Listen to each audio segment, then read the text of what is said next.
Ladies and gentlemen, karibuni tena kwenye kipindi chenu pendwa cha Uinuka Umiliki. Mwongoza kipindi ni mimi yule mama yenu, Mama JJ. Mada yetu mpya ya leo, naenda kuongea na wewe uliokata tamaa. Naenda kuongea na wewe uliyekwisha kata tamaa. Kwa nini tunaenda kuongelea hii yote? Kwa sababu kila mwanadamu anayepita kwenye hii hali anahitaji kuwa na mtu wa kumjenga, kumtia moyo kwamba inawezekana, kwamba bado utashinda. Yeye kama yeye anakuwa hawezi, tayari ile hali imeshamvaa ya kukata tamaa. Kwa hiyo anatakiwa azungukwe na watu ambao watamwambia utashinda, na ni ukweli atashinda. Hakuna mtu ambaye anapitaga kwenye sehemu ambaye asiwezi kushinda. Lazima utashinda. Kingine tena, kwa nini leo naongelea hili swala na wewe ambaye umekata tamaa au leo kusha kukata tamaa? Ni kwa sababu ndani ya kukata tamaa kuna vitu viwili vimebebwa. Kitu cha kwanza kabisa ni kwamba unapoteza nafasi ambayo ulistahili uwe nayo, au unapoteza kile kitu ambacho ulistahili kuwa nacho. Lakini maadamu umeshakata tamaa, mbele uwezi kupigana tena, ni kwamba kile kitu utakipoteza. Lakini kama ungelisimama na kupigana nacho na kupambana nacho, lazima kile kitu ukifikie. Hata hawa tunaona watu wakubwa wenye vitu vyao waliweza kuviachieve, weza kwenye elimu, kwenye biashara au kwenye kitu chochote. Kuna muda walifika waoni mbele wala nyuma, lakini waliweza kuvumilia ile kutokata tamaa. Walivuka na kuweza kupata kile kitu ambacho wanastahili kuwa nacho au nafasi walizonazo. Na cha pili, naongelea kwamba ndani ya kukata tamaa kumebeba mauti. Naona tumeshasoma kwenye magazeti au kwenye social media au kwenye vyombo vya habari vyovyote, weze ni television, lakini tumeshaona kwamba kuna sehemu nyingi mtu amejiua kwa ajili ya madeni yamekuwa mengi. Mtu amejiua kwa vile ameachwa. Mtu amejiua, anaona maisha haeleweki, anaamua kujiua. Hii yote ni dalili ya kukata tamaa ambayo ndiyo inasababisha mauti mtu kumkuta. Kwa hiyo ni pointi hizi mbili mimi nimeziongelea. Naweza zikawa nyingi tu, lakini mimi nimeona hizi mbili, kwamba mtu kupoteza nafasi au kile kitu anachostahili awe nacho, na mauti. Ndio hii yote ya hali ya kukata tamaa. Na ndio maana niko hapa kwa ajili ya kukutia moyo wewe uliokata tamaa, kwa ajili ya kukutia moyo wewe uliokushakata tamaa, kwa sababu unapopita hapo unahitaji watu wa kukujenga au kukwambia inawezekana na kushinda. Na kingine tena nataka niongelee kwamba ni sumu kubwa sana, yani kukata tamaa. Kwa sababu unapokuwa na unapokubali ile hali ya kukata tamaa, ina maana unaua ndoto zako zote ulizozibeba. Umeona? Na hakuna ndoto inayokamilika bila kupita sehemu yote ambako kuna changamoto. Kwa hiyo wewe unapokubali kushindwa, unaua ile ndoto yako ulionayo au zile ndoto ulizokuwa unazo. Kwa hiyo kwenye kukata tamaa ni sumu kubwa mno. Kingine nataka niongelee kwenye swala hili, usimpe shetani ushindi. Kwa sababu shetani hapendagi kwenye watu kuwa na furaha au kuwa kuna kitu chochote. Kwa hiyo anachotaka kufanya yeye ni kwamba kuvuruga ile hali. Sasa wewe unapokiri kwamba sitoweza tena, ndipo shetani anakaa na kiti chake kukumaliza kabisa. Lakini unavyopambana na ukafika pale, na manake wewe umemshinda shetani.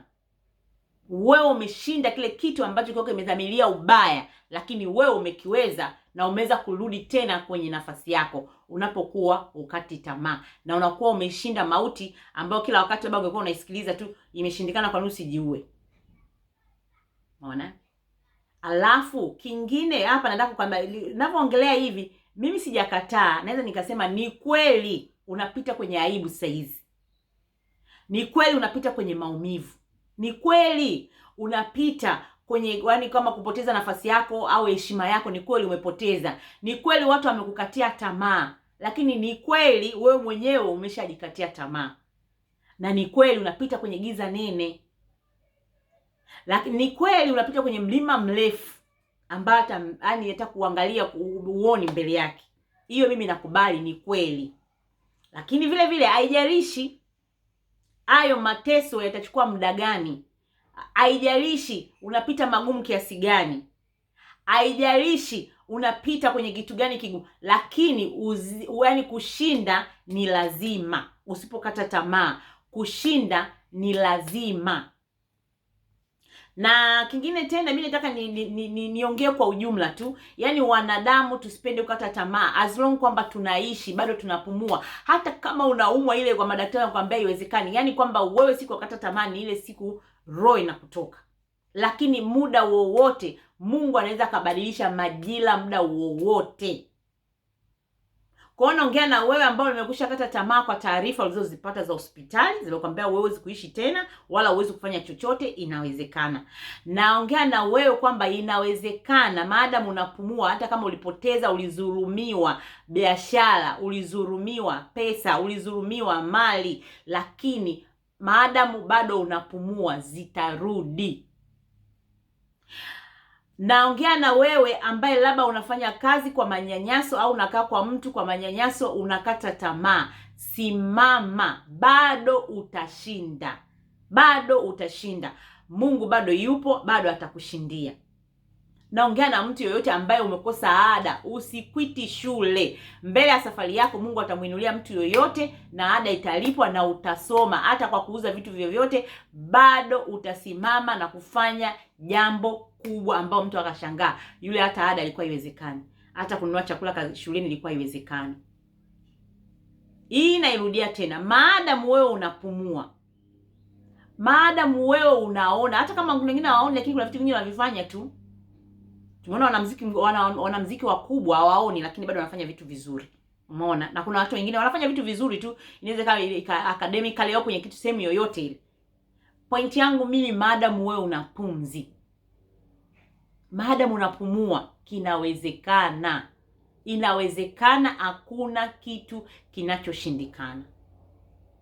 Uliokuwa nje ya nchi, unafanya kazi kwa mateso, utashinda, utapita hapo na utasahau, lakini hiyo itakuwa historia yako ya maisha. Nilipita sehemu fulani kulikuwa kugumu. Hizo ndio historia ambazo zitawajenga watu wengine. Kwamba usinione niko hapa, nilipita sehemu hii, lakini nikaweza kuvuka nikafika sehemu nyingine. Kwa hiyo wewe utakuwa shuhuda kwa wengine na utawajenga watu wengine, hata wapo wanakuwa wanapozimia moyo, lakini ni wewe ambaye utawainua. Kwa hiyo wewe uliouzimika moyo leo, wewe ambaye umeshakata tamaa, nyanyuka, safari inaendelea. Na wewe uliokushakata tamaa, safari bado inaendelea. Ushindi uko mbele. Ushindi ni mkubwa sana. Na utashangaa nafasi yako kurudi, furaha yako kurudi, amani yako kurudi, kila ulichokipoteza, mali chochote, watoto, ndoa, chochote, vyote vitarudi. Elimu yako yote itarudi. Unachokataa, kukata tamaa ni sumu. Kukata tamaa ni kumpa shetani ushindi. Jamani, kabla sijawaaga nataka tu niwaambie neno moja tu, kwamba mtu mwema anaanguka mara nyingi, bali ushinda. Bali mtu mwovu akidondoka uangamia. Kwa hiyo usikubali kuangamia. Simama mpaka ushindi upatikane. Jamani, matumaini yangu nimeeleweka. Asanteni sana, ila msisahau kusubscribe, kulike na kucomment. Na kama unanyongeza kwenye hii kukata tamaa, drop comment yako hapo. Endelea kuwajenga watu, endelea kuwatia watu moyo. YouTube yetu channel iko kwa ajili ya kujengana, kutiana moyo. Kwa hiyo hata kama kuna mengine sijayaongea, wewe kayaongezee pale. Jamani, nawapendeni sana. Bye.